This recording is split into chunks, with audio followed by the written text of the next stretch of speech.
الشماس مهم جدا. دلوقتي حناخد هيك نبذه سريعه عن دور الشماس. دور الشماس جميل، بحط لنا كلمه بسيطه. تفضل شماس، هنقول عن دور الشماس او شيء. شمال وروح قديش حاله شرير أمين. صادقة هي الكلمة ومستحقة كل قبول. المسيح يسوع جاء إلى العالم ليخلص الخطأ الذين أولهم أنا، لكن رحمت ليظهر يسوع فيا وفيكم. في نبذة صغيرة عن حياة رئيس الشمامسة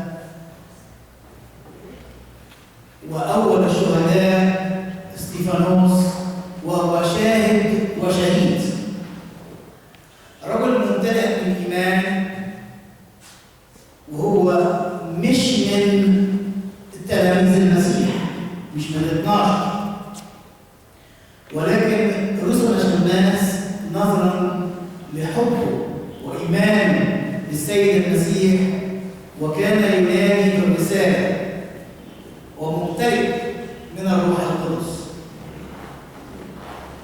فاليهود تأثروا لأنهم ما كانوش ماشيين حسب الشريعة ولا الهيكل، فهو بقوة الحكمة والروح القدس كشفهم وعرف انهم مش ماشيين حسب الشريعة، فاشتكوا عليه وقالوا انه يجدف على الروح القدس وعلى الشريعة والهيكل والمجمع. استيفانوس هو اسم يوناني معناه التاج أو إكليل الزهور، جمع زهر. فاترسم شماس وكانت خدمته للأرامل وكبار السن، وكانت خدمته لمعيشتهم لأنهم ناس كبار غلابة فقراء محتاجين اللي يعولهم. دي كانت خدمته. فتقدم عليه شكاوى حتى حكم عليه بالموت بالرجم، فأخرجوه خارج المجمع وخارج المدينة ورجموه. وبرضه كان بيقول زي سيده في نهاية حياته: اقبل يا رب روحي عندك واغفر لهم خطية رجمي.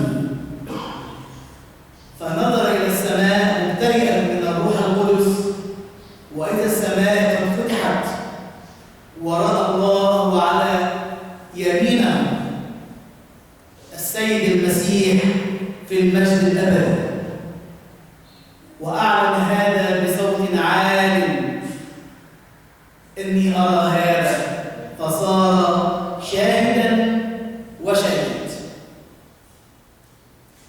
وبولس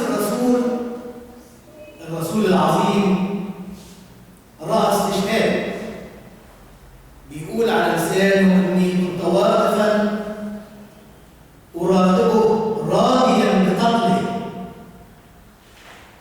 لكنه شهد للحق وقدم برهانا إنجيليا واضحا على الإيمان المسيحي القوي. يتميز شهداء الكنيسة، والكنيسة لها الحق إنها تقول وتطلق التسمية دي عليهم، لأن الشهداء يتميزوا بثلاث حاجات: الامتلاء، الكرازة، تقديم وتسليم الحياة للرب يسوع بالكامل. الامتلاء من الإيمان كما قال يسوع: الروح القدس المتكلم فيكم وليس أنتم، ولكن الروح القدس يشهد لي وأنتم تشهدون. لأنه ما حدش زي ما يسوع بيقول: ما حدش يقدر يقول ليسوع رب إلا إذا كان فيه الروح القدس. أي إنسان يقول ويعلن إن المسيح رب يبقى اللي بيتكلم فيه ده روح القدس. الكرازة بالمجاهرة والإعلان ده تاني حاجة، والدعوة لقبول المسيح وعمل التوبة ونوال النعم. آخر حاجة اللي هي تقديم الحياة بالكامل كبرهان صادق على الإيمان القوي بالصلاة والصفح وطلب الغفران. دول الثلاث حاجات زي ما بيقول القديس بولس، ثلاثة لا ينفصلوا أبدا: الامتلاء من الإيمان والكرازة وتقديم الحياة بالكامل. طب في ناس تقول لك يعني أنا إيه الفايدة إن أنا أطلع الهيكل وأبقى شماس؟ أستفاد إيه؟ في حاجات بسيطة لكنها عميقة في المسيحية. هتستفاد إنك أنت بتساعدك على النمو الروحي، بتساعدك تبقى دايما قريب من الأسرار، قريب من حلول الروح القدس، من خلال الكاهن اللي بيصلي ويستدعي الروح القدس لينزل ويحول القربان أو الحمل والنبيذ إلى جسد ودم السيد المسيح الصالح. بتبقى أنت دايما قريب إنك أنت تطلب معونة الله ومجده، وبتطلب يا رب مجدني ومجد فيا. وده مهم قوي إنك أنت تفرح بالرب وتستلذ الرب من خلال تكريس حياتك، زي حياتك كلها، زي الكاهن الفاضل أو الكهنة كلهم، زي الشمامسة كجزء من حياته وجزء من وقته بيوهبه للسيد المسيح، فبيشعر بسعادة غامرة تحتويه. لكن هو في الحقيقة اللي بيحتويه الروح القدس اللي بيحسسه بلذة الحياة مع السيد المسيح.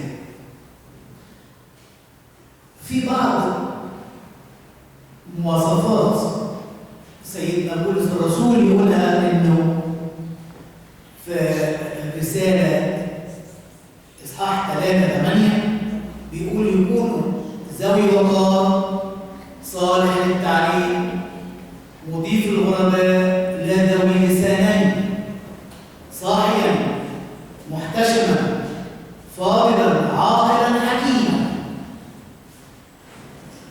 إذا كان متزوج يكون صالح لبيته ومدبر لعائلته وأولاده. لهم الشمامسة لهم سر الإيمان بضمير ظاهر طاهر. يعني إيه بضمير ظاهر طاهر؟ يعني لا يكون عثرة، خطيته ما تكونش عثرة لغيره.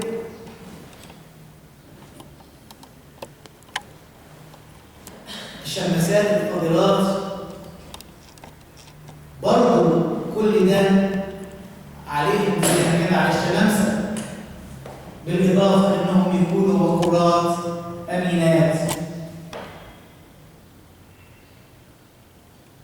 مهم برضه إن الشماس يتعلم خدمة المذبح، خدمة الكاهن، خدمة الشعب. دي بتقربك درجة واثنين وثلاثة نحو الإيمان المسيحي لتمتزج مع يسوع المسيح مخلصك الصالح. عظيم هو السر التقوى الذي ظهر